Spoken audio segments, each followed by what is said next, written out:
ಗದಗ ಜಿಲ್ಲೆಯ ಗಜೇಂದ್ರಗಡ ತಾಲೂಕು ನರೇಗಲ್ಲ ಪಟ್ಟಣದ ಸಂತೆ ಬಜಾರ್ದಲ್ಲಿರುವ ಗಣೇಶ ದೇವಸ್ಥಾನದಲ್ಲಿ ಪೂಜೆ ಸಲ್ಲಿಸುವುದರೊಂದಿಗೆ ಹಿಂದೂ ಸಮ್ಮೇಳನ ಕಾರ್ಯಕ್ರಮದ ಮನೆ ಮನೆಗೆ ಕರಪತ್ರ ಹಂಚಿಕೆ ಕಾರ್ಯಕ್ರಮಕ್ಕೆ ಸಂಜೆ 5 ಗಂಟೆಗೆ ಚಾಲನೆ ನೀಡಲಾಯಿತು.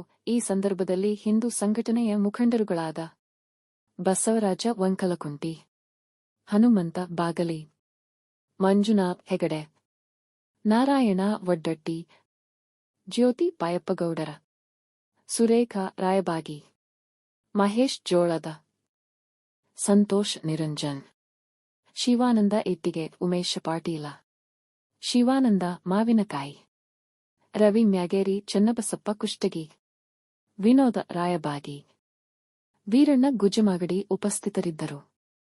ವರದಿ ಬಸವರಾಜ ಜೋಳದ, ಚೈತನ್ಯ ನ್ಯೂಸ್ 24 ಗದಗ. ಬಾಂಧವ್ಯವನ್ನು ಹೊಂದಿದೆ. ನಮ್ಮ ಪೂರ್ವಜರು ತ್ಯಾಗ ಮತ್ತು ಬಲಿದಾನದ ಫಲವಾಗಿ ಇಂದು ನಮ್ಮ ಶ್ರೀಮಂತ ಸಂಸ್ಕೃತಿ ಜೀವಂತವಾಗಿದೆ.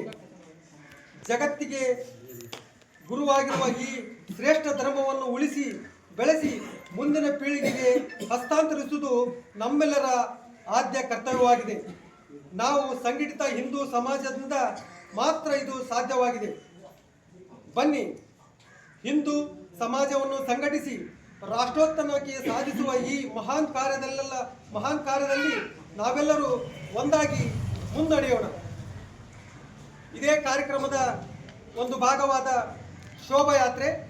ಈ ಶೋಭಾಯಾತ್ರೆಯು ದಿನಾಂಕ 24/1/2026 ಶನಿವಾರದಂದು ಶ್ರೀ ಮಳೆ ಮಲ್ಲೇಶ್ವರ ದೇವಸ್ಥಾನ, ನಾವು ವಾಡಿಕೆಯಲ್ಲಿ ಕೊಂತಿ ಮಲ್ಲಯ್ಯ ಅಂತಿದ್ದೀವಿ, ಅದು ಮಳೆ ಮಲ್ಲೇಶ್ವರ ದೇವಸ್ಥಾನದ ಸಮಯ ಮಧ್ಯಾಹ್ನ 3 ಗಂಟೆಗೆ. ಸಾರ್ವಜನಿಕ ಸಮಾರಂಭ ಕಲಿಯುಗಾಬ್ದ 5127 ವಿಶ್ವಾಸುನಾಮ ಸಂವತ್ಸರ ಉತ್ತರಾಯಣ ಮಾಘ ಮಾಸ ಶುಕ್ಲ ಪಕ್ಷ ದಿನಾಂಕ 24/1/2026 ಶನಿವಾರ ಸಂಜೆ 6 ಗಂಟೆ.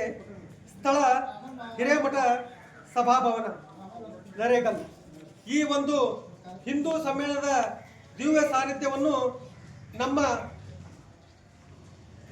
ಹಿರೇಮಠದ ಪೀಠಾಧಿಪತಿಗಳಾದ ಷಟಸ್ಥಲ ಬ್ರಹ್ಮಿ ಶ್ರೀ ಮಲ್ಲಿಕಾರ್ಜುನ ಶಿವಾಚಾರ್ಯ ಮಹಾಸ್ವಾಮಿಗಳು ಈ ಒಂದು ಕಾರ್ಯಕ್ರಮದ ದಿವ್ಯ ಸಾನ್ನಿಧ್ಯವನ್ನು ವಹಿಸಲಿದ್ದಾರೆ.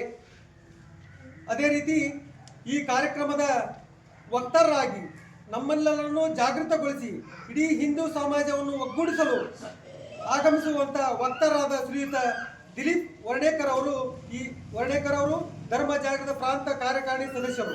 ಇವರು ಕೂಡ ಈ ಸಮಾರಂಭದ ಮುಖ್ಯ ಅತಿಥಿಗಳು ಹಾಗೂ ವಕ್ತರಾಗಿ ಆಗಮಿಸಲಿದ್ದಾರೆ. ತಮ್ಮೆಲ್ಲರಿಗೂ ಮತ್ತೊಮ್ಮೆ ಈ ಕಾರ್ಯಕ್ರಮಕ್ಕೆ ಯಶಸ್ವಿಗೊಳಿಸಬೇಕೆಂದು ಸರ್ವರಿಗೂ ಆದರಣೀಯವನ್ನು ಸ್ವಾಗತವನ್ನು ಕೋರುತ್ತೇವೆ. ಈ ಸಮಾರಂಭದ ದಿವ್ಯ ಸಾನ್ನಿಧ್ಯವನ್ನು ಹಿರೇಮಠ ಸ್ವಾಮಿಗಳು ವಹಿಸಲಿದ್ದಾರೆ. ಅದೇ ರೀತಿ ಗೌರವಿತ ಅಧ್ಯಕ್ಷತೆಯನ್ನು ಶ್ರೀ ಬಸವರಾಜ್ ವಂಕಲಕುಂಟಿ ಅವರು ವಹಿಸಲಿದ್ದಾರೆ. ಅದೇ ರೀತಿ ಈ ಒಂದು ಶೋಭಾ ಯಾತ್ರೆ ಹಾಗೂ ಹಿಂದೂ ಸಮಾಜದ ಎಲ್ಲ ಪದಾಧಿಕಾರಿಗಳು, ಈ ಒಂದು ಸರ್ವ ಸದಸ್ಯರು, ಎಲ್ಲ ಸಮಸ್ತ ಹಿಂದೂ ಬಂಧು ಭಾಗ್ಯರು ಈ ಸಮ್ಮೇಳನದಲ್ಲಿ ಪಾಲ್ಗೊಳ್ಳಲಿದ್ದಾರೆ. ತಾವೆಲ್ಲರೂ ಈ ಕಾರ್ಯಕ್ರಮವನ್ನು ಅತ್ಯಂತ ಹೃದಯಪೂರ್ವಕವಾಗಿ ಯಶಸ್ವಿಗೊಳಿಸಬೇಕೆಂದು ತಮ್ಮಲ್ಲೇ ಮತ್ತೊಮ್ಮೆ ನಾನು ಈ ಗಣೇಶನ ದೇವಸ್ಥಾನ ಸಾಕ್ಷಿಯಾಗಿ ನಾನು ತಮ್ಮಲ್ಲಿ ಕೇಳಿಕೊಳ್ಳುತ್ತೇನೆ.